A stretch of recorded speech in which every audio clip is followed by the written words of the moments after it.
한 주 잘 보내셨습니까? 우리가 에스라 말씀을 이어서 이제 느헤미야 보고 있는 중이지요. 에스라는 성전 재건에 대한 부분을 말씀을 통하여서 이루어 갑니다. 그리고 성전이 재건이 되고 나면 끝난 게 아니라 진정으로 회복돼야 될 거, 바로 이스라엘 백성들의 그 심령이 하나님께 돌아오는 거예요. 에스라가 에스라서 말씀을 보면 1장부터 6장까지는 에스라가 등장하지 않아요. 그리고 7장에 돼서야 에스라가 등장하고 그가 와서 말씀을 가르치고 그들이 와서 보니 성전은 재건되었지만 무너져 있는 그들의 삶을 보는 거예요. 그래서 너희가 성전만 재건이 됐다고 끝나는 게 아니라 너희의 심령이 진심으로 하나님께 돌아와야 된다. 그래서 너희에게 하나님께 돌이키지 않는 것들이 뭔가 보자. 이방인과 결혼을 해서 자식들을 낳고 살고 있단 말이에요. 그들에게 너네 하나님 앞에 돌이킬 거면 이거 다 잘라버려. 그리고 그들이 결단하고 하나님 앞에 돌아오는 내용이에요. 그게 에스라서 말씀입니다. 자, 그러면 느헤미야 말씀은 뭐냐? 이 세워져 있는 개인의 신앙에서 개인의 삶의 문제들이 해결되어지고 그리고 공동체가 세워지는 것이 바로 이 성벽을 세움으로 일어나는 거예요. 그러니까 이 말씀을 보면은 우리가 에스라, 느헤미야 나눠져 있으니까 별개다 생각할 수도 있고 그렇지만은 그러나 이 둘이 어떻게 보면은 하나의 묶음이 되는 거예요. 그리스도인들이 나 예수 믿어 구원받았어, 자녀가 되었어, 죽으면 천국 간다. 그게 시작이지 끝이 아니에요. 그 시작을 해야지 그 다음의 여정들을 갈 수 있는 것처럼 시작이 중요하지만 시작에 머물러 있으면 안 된다라는 거예요. 마치 이런 겁니다. 무인도에 떨어졌어요. 그럼 뭘부터 해야 됩니까? 생존부터 해야죠. 이 무인도에서 어떻게든 살아남아야 되는 거예요. 언제까지? 구조받을 때까지. 그럼 무인도에서 살기 위해서 뭘 해야 됩니까? 가장 먼저 주변을 살피면서 안전한 거처를 만들어야 되고 그 다음에 먹을 수 있는 것들이 있는가 찾아야 되는 거예요. 그리고 위험으로부터 피할 수 있는 것들이 있는가 또 찾는 거예요. 그럼 생존을 했어요. 그리고 그게 한 달, 두 달 지나가면 어떻게 됩니까? 생존한 상태로만 있어야 되나요? 아니에요.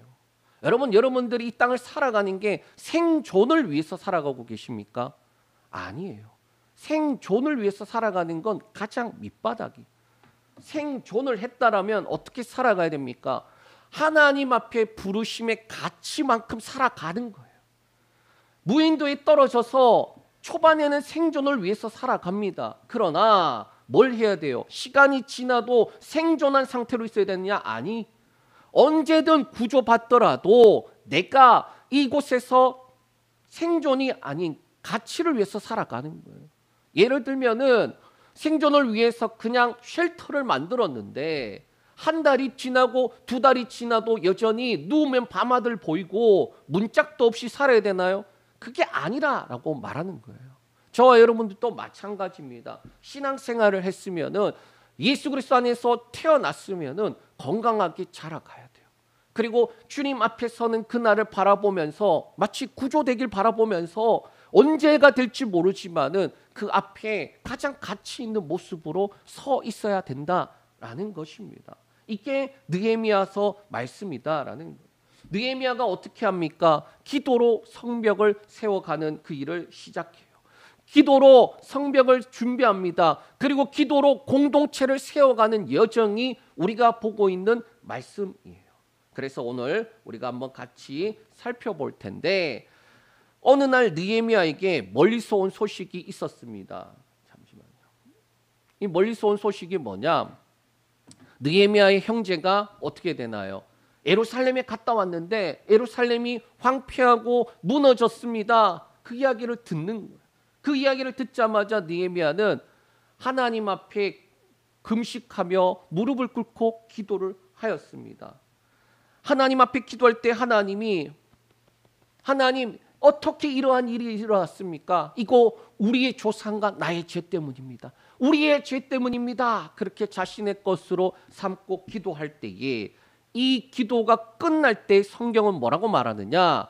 그때에 내가 술 맡은 간원이 되었다라고 그렇게 기록하고 있어요.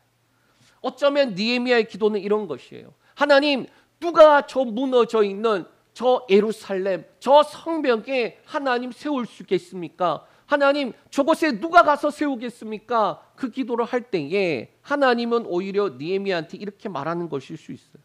그래, 누가 가겠니? 누가 가냐? 너가 가야지. 눈물로 기도하고 가슴을 품는 네가 기도하는 네가 가야지. 네가 가서 그 벽을 세워라 라는 거예요. 1장에서 느헤미야는 무너진 것을 세우는 거 기도로 세우고 2장에서 무너진 것을 세우는 시작을 하는데 그 역시도 기도였다. 그리고 오늘 3장 이 무너진 것을 세우는 손들에 대해서 나오는데 이 세 가지 손이 나와요. 첫 번째 손은 뭐냐? 책임을 감당하는 손입니다. 우선 말씀을 읽으면서 아까 제가 고민을 했어요. 이 말씀의 내용을 제가 알잖아요. 그러니까 이거 교독으로 읽어야 될까 고민을 했어요. 왜냐하면 누가 어디를 했는데 중수했고 누가 계속 반복되잖아요. 그죠? 그래서 이런 성경 본문이 참 어려워요. 우리가 성경을 읽을 때에 한 해 시작하면서 어떻게 읽습니까? 보통은 창세기부터 읽어요. 창세기부터 읽다 보면은 재미있거든요. 앞부분 다 이야기식으로 되어 있잖아요. 그러다가 출애굽기 뒤쪽에 가면 힘들어지기 시작합니다. 왜? 율법과 그 다음에 이제 성막에 대한 내용들이 나오니까 어려워요. 그리고 난 다음에 레위기 가서는 덮어버리게 돼요. 왜? 법에 대한 내용들이 어떻게 해야 되는 법들에 대한 것이니까. 자, 그러고 나면 어떻게 됩니까? 그래도 내가 시작했으니까 말씀을 읽어야 되니까 이번에는 마태복음으로 넘어가야지. 그럼 마태복음 1장을 펴면 어떻게 됩니까? 아브람과 다윗의 자손 예수 그리스도의 세계라 걔보다 그러면서 누가 누구를 낳고 누가 누구를 낳고 또 누가 누구를 낳고 또 누가 누구를 낳고 그랬더니 14대고 또 누가 누구를 낳고 또 누구를 낳고 또 누구를 낳고 했는데 14대 그리고 14대가 3번 나오거든요. 그 말은 누가 누구를 낳고를 몇 번을 하는 겁니까? 예. 그 많은 숫자가 나오는데 그래서 덮게 돼요. 그게 우리의 모습이에요. 자, 그런데 놀랍게도 이 족보가 우리에게는 크게 와닿지 않은 이 족보가 메시아닉 유대인인데 예수 그리스도를 영접해서 그리스도인들이 된 이들이 있었어요. 제가 청년 때에 그 간증들을 참 많이 보게 되었는데 어떤 한 청년이 자기가 어떻게 예수님을 믿게 됐는지 고백하는 간증인데 깜짝 놀랐어요. 뭐냐? 마태복음 1장에 이 족보를 보다가 예수님을 믿게 되었다라는 거예요. 아니 우리가 볼 때는 누가 누구를 낳고 누가 누구를 낳고 그래서 아이고 어렵다 덮어버리게 되는 그 족보가 그 유대인 그리스도인에게는 예수 그리스도를 영접할 수 있는 가장 중요한 계기가 되었다라는 거예요. 그 사람이 그렇습니다. 자신의 민족들의 계보도 있고 그 다음에 정체성을 닮을 뿐만 아니라 마지막에 뭐가 나오냐? 마리아에게서 예수라 하는 그분이 낫다. 그 말씀에 그가 예수 그리스도를 믿게 되었다라는 거예요. 누구에게는 이 지루한 족보가 또 누구에게는 예수를 믿게 되던 아주 중요한 족보가 되었다라는 거예요.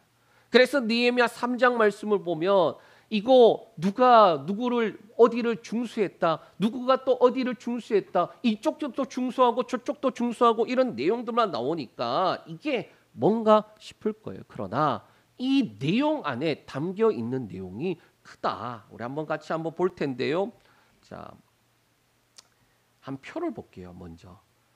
이거 보기만 해도 복잡해 보이는데 자, 저게 뭐냐? 예루살렘 성이에요. 이 성을 북쪽부터 시작해서 왼쪽으로 돌아가면서 지금 나오는 내용들이에요. 3장에 있는 모든 중수한 사람들이 어디 구역을 했는지에 대한 내용들을 표시해 놓은 거예요. 그래서 예루살렘 성의 북쪽이 성전이 있는데 그 성전이 있는 곳부터 시작해서 그 북쪽 문부터 시작해서 쭉 왼쪽으로 돌아가면서 올라오게 되는 그 과정들이 있고 그리고 그 과정들 속에 어떤 사람들이 했는지에 대한 내용들을 정리를 했어요.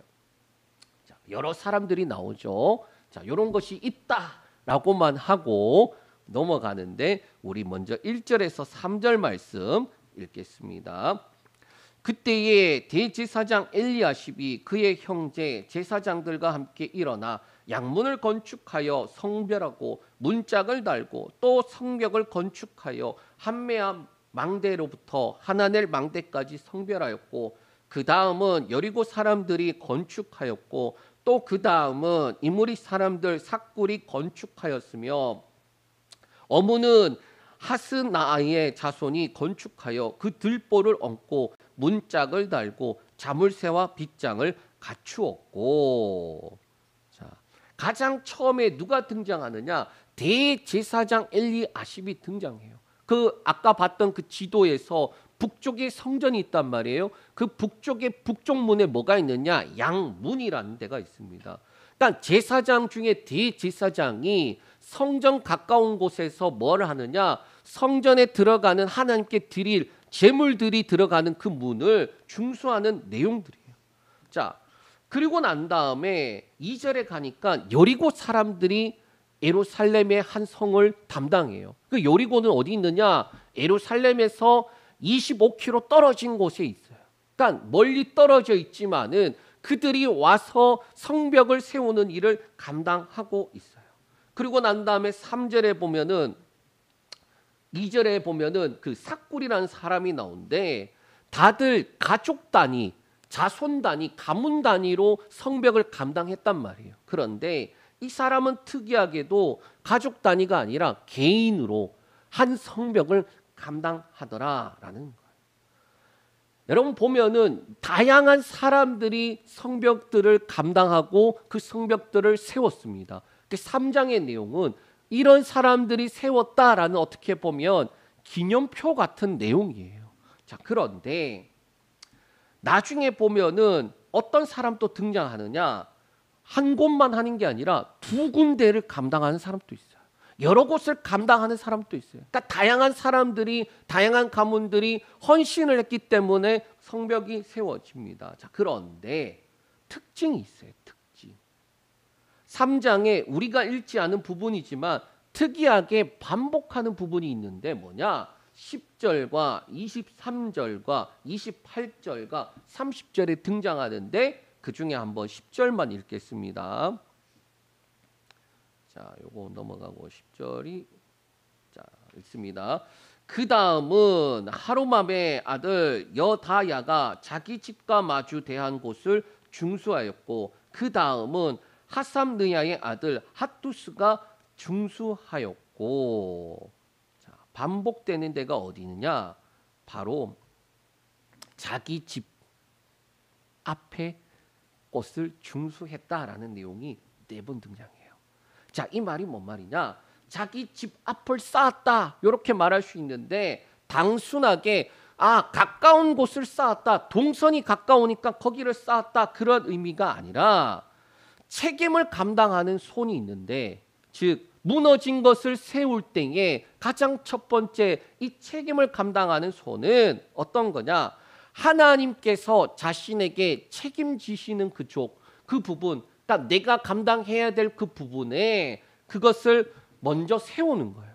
자, 그러면 조금 더 쉽게 말하면 이렇게 됩니다. 우리에게 무너진 것에서 가장 먼저 세워야 될 것이 어디일까요? 내 영혼. 다른 어떠한 것도 중요하지만은 가장 첫 번째는 뭐냐? 내 영혼이 무너진 곳을 세워야 한다라는 거예요. 왜? 내 삶의 현장에서부터 바로 시작되지 않으면은 회복은 없어요. 가장 중요한 것은 우리의 영혼이 회복되지 않으면은 우리의 삶에서 문제들이 해결되지 않아요. 우리의 영혼이 회복된다는 게 뭡니까? 하나님께 우리가 돌아오지 않으면 해결이 안 되는 거예요. 우리의 영혼이 해결이 안 되면 우리의 몸과 우리에 속한 모든 지경이 회복이 되지 않기 때문에 성벽은 한꺼번에 세워진 것이 아니라 각자가 앞에 돌 하나, 각자 앞에 틈 하나를 막고 세워가면서부터 시작되는 거예요. 그리고 그 시작이 뭐가 됩니까? 내 영혼부터 시작을 해야 돼요. 오늘날에도 교회도 마찬가지입니다. 어떤 사람들은 그렇게 이야기해요. 왜 나만 봉사하나요? 저 사람은 뭐 하나요? 이렇게 이야기하는 사람도 있어요. 그런데 하나님이 뭐라고 물으시느냐? 야, 너는 너의 자리를 지키고 있니? 라는 거예요. 다른 사람이 중요한 게 아니라 너는 너의 부르심에 있는 자리에서 그 자리를 지키고 있니? 문제는 자기 집 앞을 세우지 않는 사람은 결국 성을 무너뜨리는 사람이 돼요. 성벽이라는 게 그렇습니다.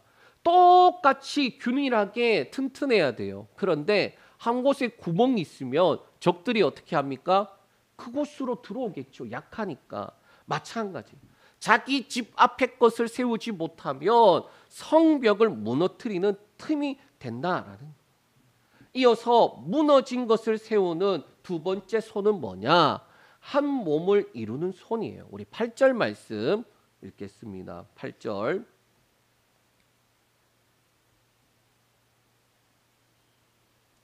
자, 같이 한번 읽을까요? 시작.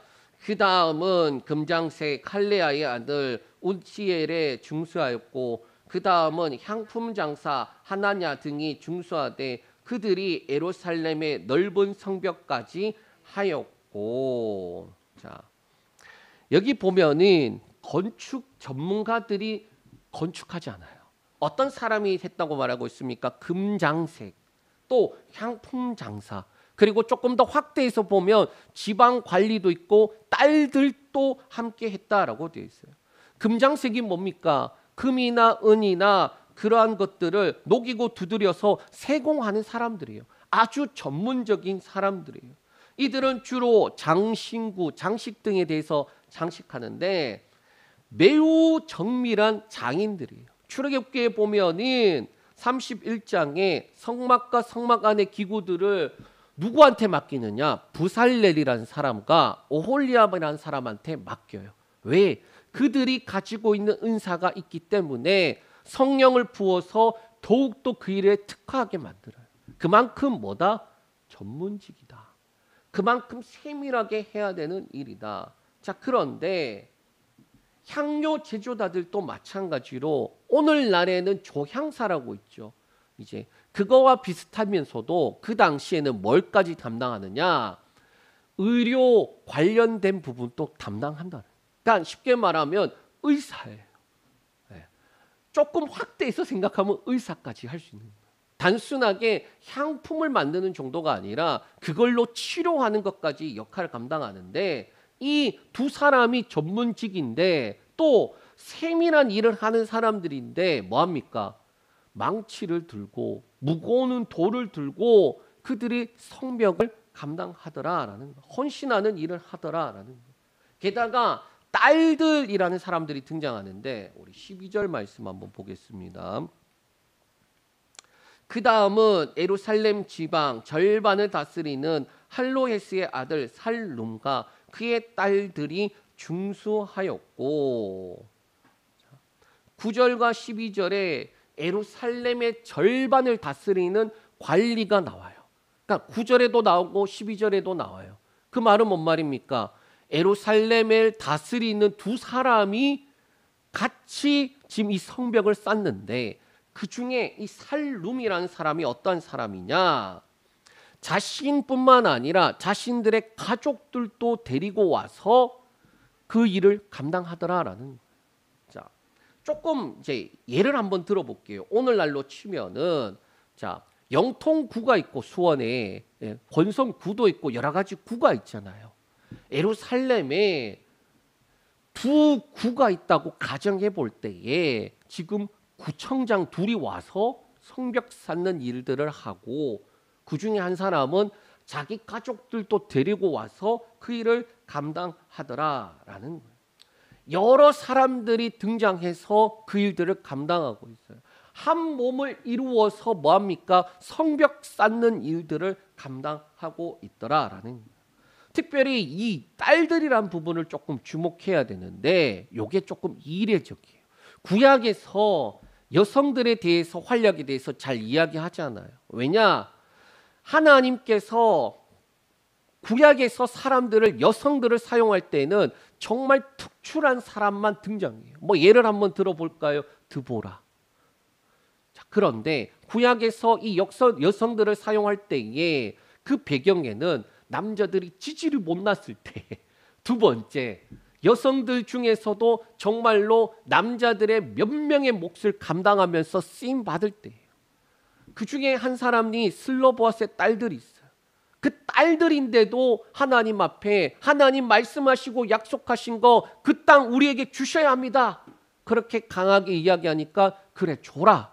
그들이 나오고 그 다음에 이 딸들이 나오는데 이 딸들은 단순하게 아버지가 구청장, 지방 관리 그런 사람이라고 해서 자기들이 빼지 않고 그 일들을 감당하는데 특별하게 더 감당을 했다라는 거예요. 많은 남자들 여럿보다 그들이 감당한 것이 컸기 때문에 그 딸들도 중수했다라고 기록하고 있는 거예요. 하나님은 능력이 아니라 헌신과 순종하는 사람들을 통해 쓰고 그 일들을 행하세요. 교회에서는 보면은 자격 있는 사람들이 일하는 곳이 아니라 부르심에 응답하는 사람들이 일하는 곳이에요. 한 몸을 이루어 가는데 각기 달라요. 그런데 성벽을 쌓는 것에는 뭐합니까? 하나가 돼요. 자기 앞에서부터 시작하고 그리고 그 쌓는 것에 하나가 되니까 성벽이 세워져 가는 거예요. 교회는 분명 서로 다른 이들이 모여 있습니다. 고린도전서 12장 21절에서 25절까지 말씀, 우리 말씀 같이 읽습니다. 눈이 손더러 내가 너를 쓸데없다 하거나 또한 머리가 발더러 내가 너를 쓸데없다 하지 못하리라. 그뿐 아니라 더 약하게 보이는 몸의 지체가 도리어 욕이 나고 우리가 몸에 덜 귀히 여기는 그것들을 더욱 귀한 것들로 입혀주며 우리의 아름답지 못한 지체는 더욱 아름다운 것으로 얻느니라. 그런즉 우리의 아름다운 지체는 그럴 필요가 없느니라. 오직 하나님이 몸을 고르게 하여 부족한 지체에게 귀중함을 더하사 몸 가운데서 분쟁이 없고 오직 여러 지체가 서로 같이 돌보게 하셨느니라. 아멘. 교회는 세상과 정반대지요. 세상은 어떻게 됩니까? 쓸데없는 쓰면 어떻게 되나요? 도태돼요. 아름답지 못하면 도태돼요. 그런데 교회는 어떠합니까? 어느 지체든 쓸데없다라고 말할 수 없다라는 거예요. 심지어 더 약하게 보이는 지체가 더 욕이 나기에, 덜 귀히 여기는 지체가 더욱더 귀하게, 그리고 아름답지 못한 지체가 더욱 아름다움을 얻게 된다라고 말씀하고 있어요. 그러면 왜 이렇게 된다라고 말씀하느냐? 한 몸이기 때문이다라는 거예요. 그리고 여러 지체가 서로 돌보게 했다라는 거예요. 우리에게 연약한 지체가 있어요. 우리 가운데 돌봐야 될 지체가 있어요. 그런데 먼저 된 자들이 연약한 지체를 돌보고 그들을 양육하고 그들을 세워가면 어떻게 되느냐?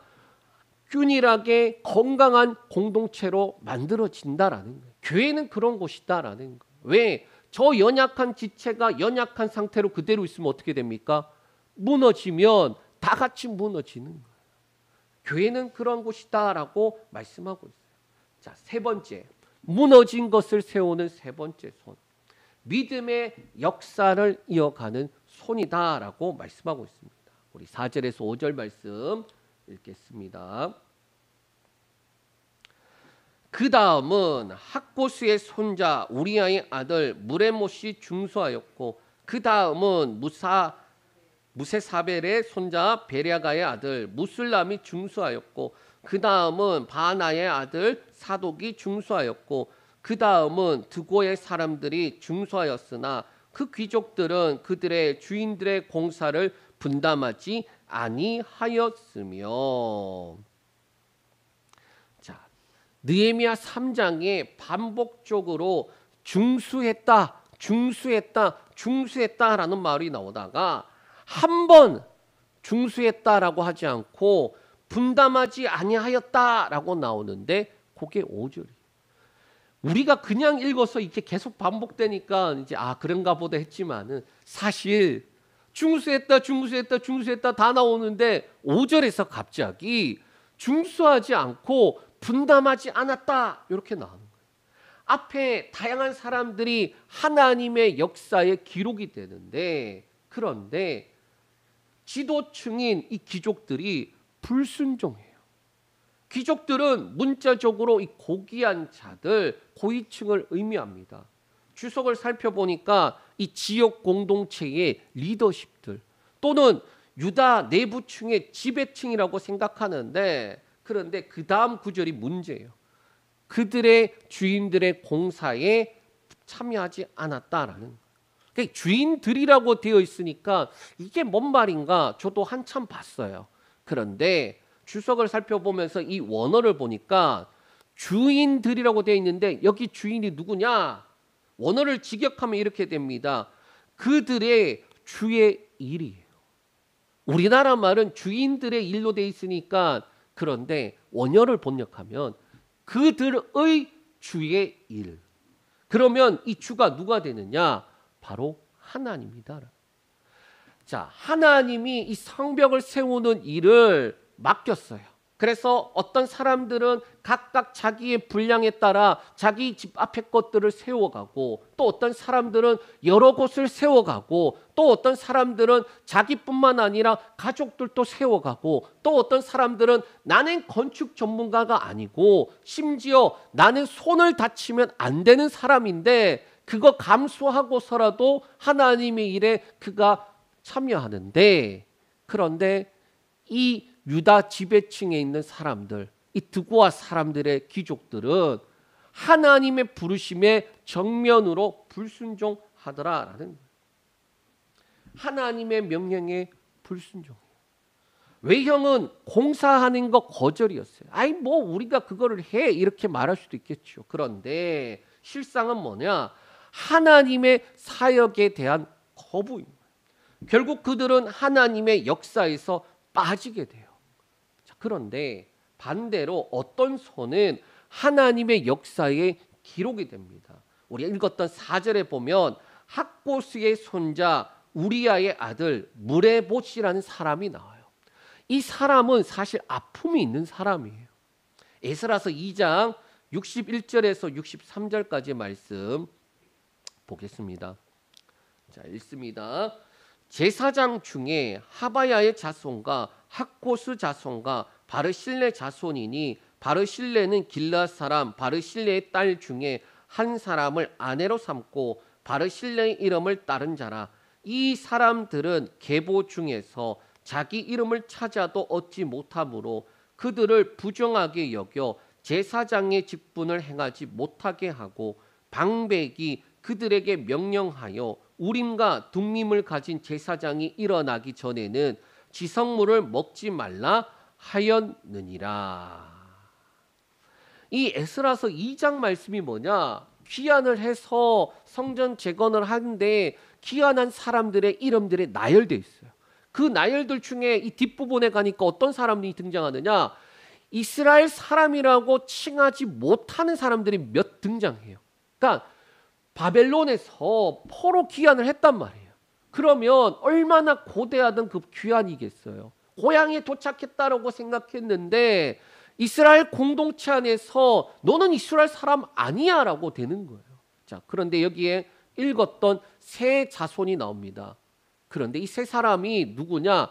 제사장 가문이라고 스스로 알고 있던 사람들이에요. 하바야, 그 다음에 학고스, 그 다음에 바르실레예요.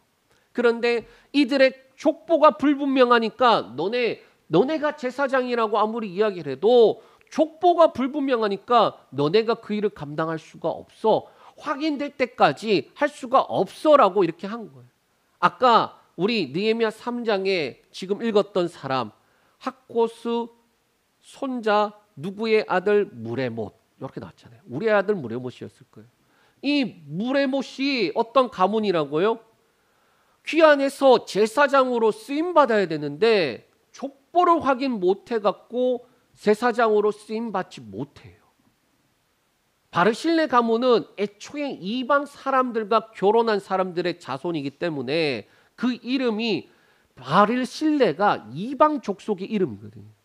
이방 족속의 이름을 달고 있으니까 애초에 너넨 아웃. 하바야라는 족속도 마찬가지로 너네도 확인 불가능하니까 아웃. 그런데 유일하게 이 학고스 가문은 나중에 복권이 돼요. 그 중에 이 이야기가 나오더라. 귀환했음에도 불구하고 인정받지 못하다가 후에 인정을 받게 되는데 이 물의 못의 내용을 왜 이야기를 하느냐? 이 물의 못이 에스라서 10장에 가면 한 번 더 등장합니다. 에스라서 10장에 사람들을 다 모아요. 지도자들을 다 모아놓아요. 그리고 이방 여인들과 통혼한 사람들 다 와. 그리고 다 불러놔요. 그리고 그 명단들이 기록되어 있어요. 그 명단들 속에 누가 있느냐? 물의 못이 있어요. 이방 여인과 결혼을 한 사람이에요.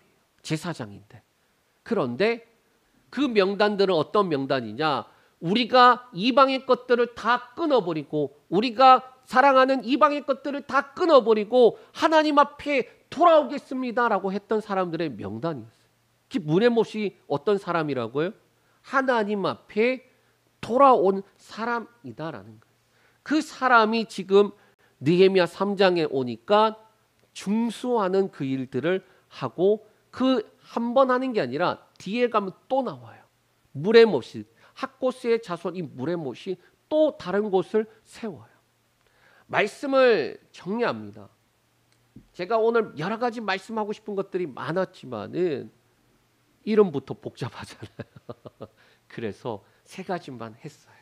느헤미야서 3장은 단순한 성벽 공사 보고서가 아니라 이 무너진 것을 세우는 실질적인 그 시작을 하고 있어요. 그 무너진 것에 세우는 첫 번째 손, 책임을 다하는 거예요. 책임을 감당하는 거예요. 그 책임을 감당하는 게 멀리 있는 것부터 하는 게 아니라 뭐다? 내 영혼부터 시작하는 거예요. 내 집 앞에서부터 시작해서 성벽을 세워가는 거예요. 여러분, 저와 여러분들이 가장 먼저 뭘 돌봐야 되느냐? 자신의 영혼이. 여러분들의 영혼이. 여러분들의 영혼이 돌이키지 않으면 하나님께 돌아오지 않으면 여러분들의 삶에 있는 문제들, 어려움들, 심지어 여러분들의 가정들이 해결될 수가 없어요. 우리의 영혼이 하나님 앞에 돌아와야 돼요. 우리의 영혼이 먼저 세워져야 돼요. 그래야지 가정이 세워지고 교회가 세워진다라는. 또 두 번째 손이 무엇이었습니까? 두 번째 손 기억나시나요? 믿음으로 세워가잖아요. 믿음으로. 두 번째 손. 그리고 세 번째 손이 무엇입니까? 세 번째 손. 자, 우리의 기억이 이렇게 또 짧아요. 괜찮아요. 그 믿음으로 이어가는 그 하나님 역사에 기억되는 손이 되어야 된다라는 거예요. 저와 여러분들이 하나님의 말씀 앞에서 세워지는데 기억에 남아야 돼요. 하나님께 내가 어떠한 존재인지 기억에 남아 있어야 돼요. 우리가 언젠가 주님 앞에 설 텐데 주님이 우리에게 물으실 때에 뭐라고 대답할 수 있을까? 저와 여러분들이 주님 앞에 섰을 때에 뭐라고 대답할 수 있을까요? 물론 우리가 주의 은혜로 살아왔음에 감사하면서도 주님이 야, 내가 너에게 맡긴 일들 잘 감당했니? 네, 주님 감당했어요. 제가 주님 앞에 섰을 때 듣고 싶은 것이 뭐냐?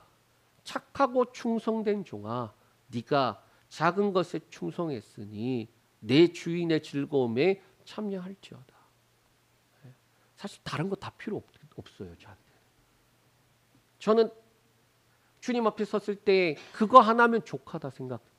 내가 주님 앞에 무언가 이 땅에서 이루었고 뭔가 했습니다. 그 이야기보다 착하고 충성된 종이라고 인정받는 거예요. 아, 내가 뭘 어떻게 했는지 그게 다 중요한 것이 아니라 주님이 나를 기억하기를 착하고 충성된 종으로 기억된다면, 그리고 작은 일이지만 주님이 맡기셨다라고 그 일을 믿고 그 일을 감당해 나간다면 주님이 기억하는 자가 되겠구나.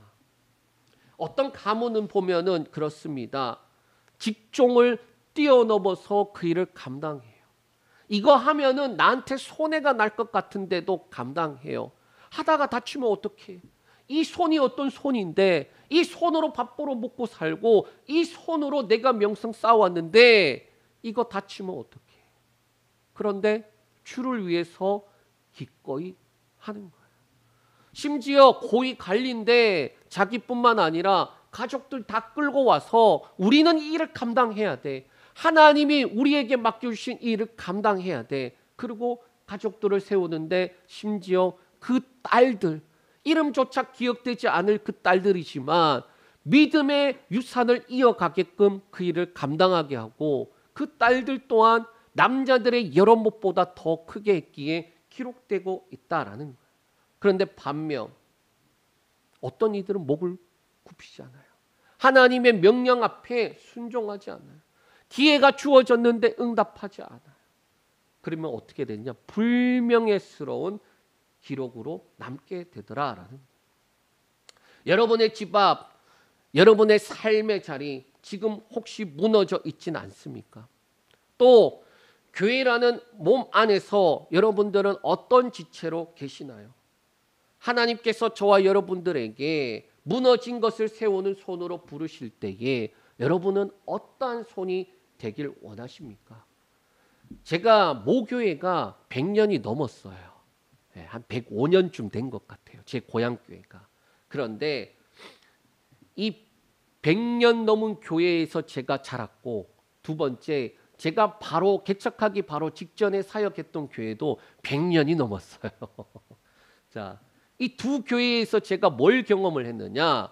모교에서는 90주년 때에 이 90주년 책을 만들었어요. 그래서 교회의 역사들이 이렇게 쭉 기록된 책이에요. 그리고 제가 사역했던 교회도 마찬가지로 100주년 때에 100주년 기념 책을 만들더라고요. 거기에도 이름들이 쭉 기록되어져 있습니다. 제가 이 두 책을 보면서 여러 가지 생각이 들었어요. 제가 보면서 감사했던 거는 90주년 제 고향교회의 책에는 제 이름이 어떻게 기록되어 있느냐.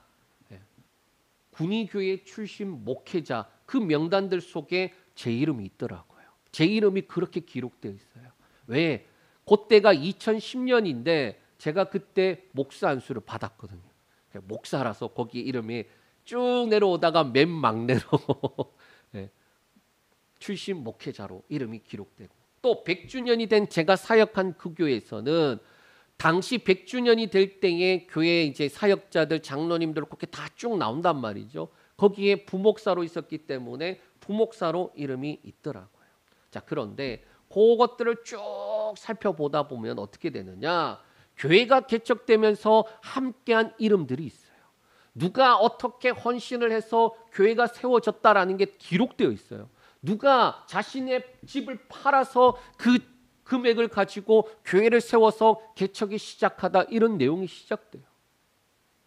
그리고 교회가 성장하고 세워져 감에 따라서 명단들이 이렇게 쭉 늘어나기 시작합니다. 그리고 교회에서 어떠한 사역을 할 때에, 중요한 일이 있을 때에 헌신한 사람들이 특별하게 또 기록되어져 있다라는 거예요. 자, 그게 무슨 중요한 겁니까? 하나님이 기억하면 중요하죠. 맞아요. 하나님 기억하시니까. 그런데 문제는 그 책을 누가 보는지 아세요? 자식들이 봐요. 자손들이 봐요. 제가 보면서 쭉 살펴보는데 왜 살펴봤느냐? 우리 부모님은 뭘로 적혀 있는가? 제 외가거든요. 우리 외갓집은 뭘로 적혀 있는가 봤단 말이죠. 저희 외갓집에 할아버지랑 할머니 이름 못 찾았어요. 그런데 저희 아버지 어머니는 장로님 권사님이시니까 이름이 있는 거예요. 그 책에 기록되어 있는 것을 자손들이 보더라고요. 자식들이 우리 조상들은 뭘로 기록되어 있는가. 제가 한 유튜브 이렇게 영상을 보다가 그런 걸 봤어요. 어떤 한 사람이 시골집을 정리하다가 훈장이랑 상장을 받대요. 그래서 이게 옛날에 저 할아버지가 저기 일제시대 때 그때 받은 거, 그때 그런 것인 줄 알고 대한제국 뭐 이렇게 적혔던 것 같아요. 그래갖고 이분이 우리 할아버지가 독립운동하셔서 이렇게 나라에서 이렇게 훈장을 줬구나. 그래서 이걸 이제 사진을 찍어서 커뮤니티에 올렸대요. 자기는 이게 독립운동하거나 국가에 정말 중요한 일을 했다고 생각해서 올렸는데 사람들의 반응이 뭐냐? 이거 일본 앞잡이 훈장이에요. 그래 어떻게 됐을까요? 그 자손이 말없이 게시물을 조용히 내렸어요. 여러분, 조상들을 바꿀 수는 없잖아요. 그런데 게시물을 조용히 내렸다라는, 부담이 되실까요? 아니면 책임을 감당하는 그 일이 어려울 수도 있겠지요. 그러나 먼저는 자신의 삶과 영혼을 세우고 그 다음에 가정을 세우고 그러고 나면은 우리 교회의 공동체를 세워가고 믿음의 역사를 세워가는 손이 된다라는 거예요. 그게 주님 앞에서 어떻게 기록될 것인가. 두 번째, 이 땅을 살아가면서 우리의 믿음의 여정 속에서 자식들에게 어떠한 믿음의 유산을 남겨줄 것인가. 오늘 이 느헤미야 3장에 있는 이 명단들, 그 명단들은 후대의 자손들이 우리 조상들이 이 성벽 세우는 그 일에 중심적인 역할을 했어. 이 성벽 바라보면서 무슨 생각할까요? 우리에게 맡겨주신 구역이기 때문에 자손들도 정말 열심히 잘 돌봤을 거라 생각해요. 믿음의 가문들은 믿음을 세워가는 일들로 나아가는데 불행하게도 불행한 가문들은 그 믿음을 세우지 못해요. 오늘 말씀을 통하여서 무너진 것들을 세우는 이 손, 먼저 우리의 영혼을 세우는 저와 여러분들이 되시길 축복합니다. 세워진 것 위에 우리의 가정을 세워가시는 하나님을 보시길 축복합니다. 더 나아가 우리 교회가 건강한 기초가 되어서 세워져가는 저와 여러분들 되시길 축복합니다.